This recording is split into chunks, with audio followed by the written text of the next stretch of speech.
स्त्री और पुरुष। बिपिन बाबू एक कवि थे जिन्हें दुनिया में सबसे ज़्यादा सुंदर रचना महिलाएं ही लगती थीं।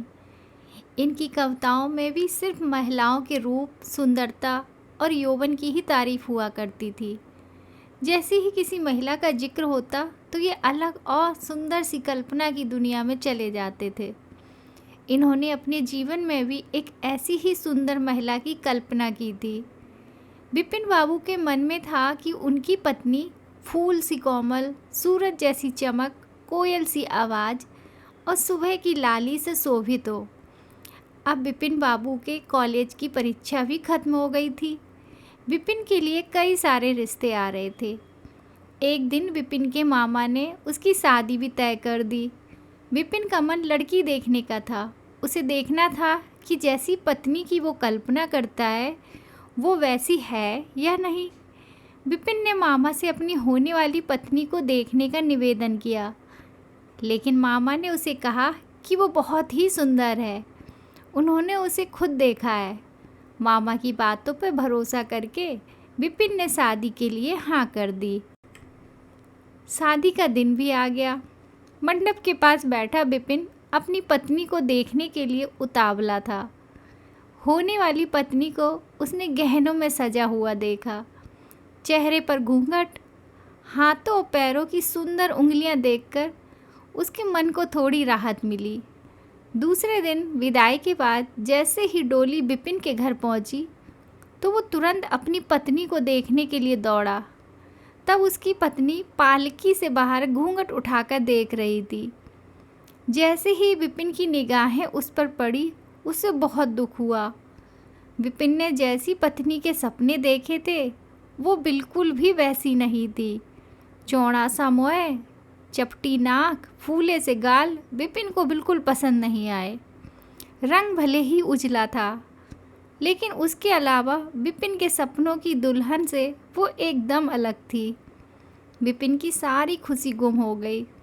उसे मामा पर काफ़ी गुस्सा आया, जिन्होंने लड़की की तारीफ़ों के पुल बांधे थे। सबसे पहले उसने मामा से लड़ाई की, उसके बाद ससुराल वालों से और फिर अपने घर वालों से। बिपिन के मन में हुआ कि इस महिला के साथ किस तरह से पूरा जीवन बिताऊंगा। इसके साथ पूरा जीवन मुझे कांटों भरा लगेगा। मैं सोच भी नहीं सकता कि ऐसी महिला से मेरी शादी हो गई है। मेरे क्या ख्वाब थे और क्या हो गया। भगवान को मेरे साथ ही ऐसा करना था। फिर उसके मन में हुआ कि शादी मैंने ज़बरदस्ती तो की नहीं थी। अब इस लड़की को क्या पता था कि पत्नी को लेकर मेरे क्या सपने थे। इसमें इसका क्या दोष है। इस सोच के बाद भी बिपिन का दिल उसे स्वीकार करने को तैयार नहीं था। वो घंटों श्रृंगार करती थी, अपने बाल संवारती थी, लेकिन बिपिन के मन को बिल्कुल भी नहीं भाती। बिपिन हरदम उससे दूर भागता था और उसकी पत्नी पूरे भाव के साथ उसकी सेवा करना चाहती थी।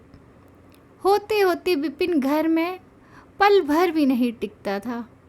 जब भी बिपिन की पत्नी आशा उससे कुछ बात करने की कोशिश करती, वो उसे दो खरी खोटी सुना देता। बिपिन रोज़ दोस्तों के साथ बाहर जाता और पत्नी घर में उसका इंतज़ार करती रह जाती। काफ़ी दिनों के बाद जब बिपिन घर खाना खाने के लिए आया तो आशा ने कहा कि आप मेरी वजह से घर में रहना ही छोड़ देंगे क्या। बिपिन ने मुँह मोड़ते हुए जवाब दिया, घर में ही तो रहता हूँ, बस आजकल नौकरी ढूंढने के लिए ज़्यादा दौड़ भाग करनी पड़ रही है। आशा ने कहा, मैं खूब जानती हूँ कि आप घर में क्यों नहीं टिकते हैं। आप किसी डॉक्टर से बात करके मेरा चेहरा वैसा क्यों नहीं बना देते जैसा आप चाहते हैं। बिपिन ने चिढ़ते हुए कहा, क्यों तुम बेवजह फिजूल की बातें कर रही हो। तुम्हें यहाँ आने के लिए किसने कहा। उसकी पत्नी ने पूछा, जब आपको किसी चीज़ से परेशानी है तो उसका इलाज भी करना होगा ना। बिपिन बोला, भगवान जिस काम को नहीं कर पाया उसे मैं कैसे कर दूंगा। गुस्से में आशा कहने लगी, इसके बारे में आपको सोचना चाहिए कि भगवान ने जो किया है उसके लिए मुझे सज़ा क्यों मिले। हर तरह की सूरत वाले लोग दुनिया में हैं, लेकिन उनके पति ऐसा व्यवहार उनसे नहीं करते।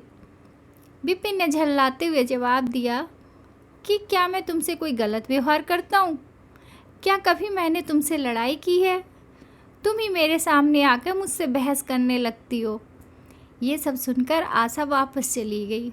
उसे लगा कि इन्होंने मेरे प्रति अपना दिल पत्थर का बना लिया है, अब ये मेरी एक नहीं सुनेंगे।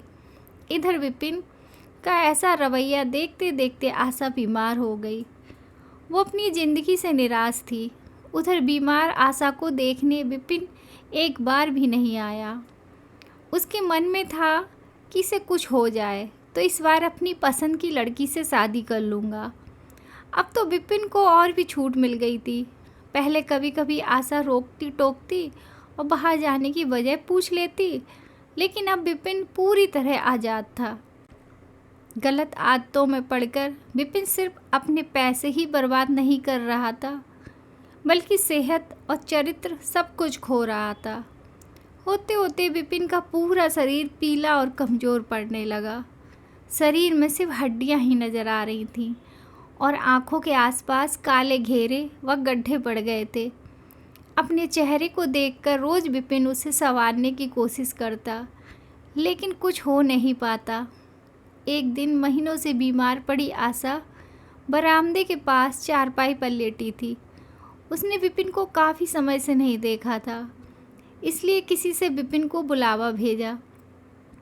आशा के मन में था कि बुलावा तो भेज दिया है, लेकिन वो आएंगे नहीं। आशा का बुलावा मिलने पर आज विपिन पहले की तरह झल्लाया नहीं। वो बिना संकोच किए आज आशा के पास आकर खड़ा हो गया। जैसे ही आशा ने उसे देखा तो हैरान हो गई। उसने पूछा, क्या आप बीमार हैं? बहुत दुबले हो गए हैं और पहचान में भी नहीं आ रहे हैं। विपिन ने कहा, जिंदा रहकर भी अब क्या करना है। आशा ने नाराज़ होते हुए विपिन का हाथ पकड़कर चारपाई पर बैठा दिया और बोली, दवाई क्यों नहीं करते? आज आशा के इस तरह उसे खींचने पर विपिन नाराज़ नहीं हुआ।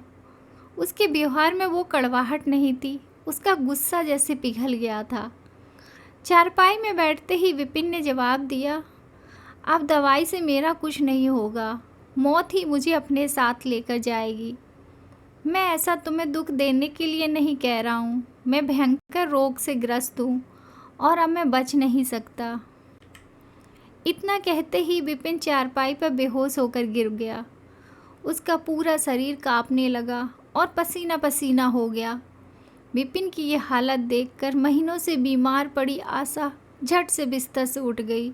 वो पानी लाकर विपिन के चेहरे पर मारने लगी, लेकिन उसे होश नहीं आया। शाम तक विपिन का मुँह टेढ़ा हो गया और शरीर में कोई हरकत नहीं थी। यह लकवा था जिसकी चपेट में विपिन आ गया था। इस रोग में बीमार आशा ने विपिन की खूब सेवा की। लगातार 15 दिन तक विपिन की स्थिति नाजुक बनी रही।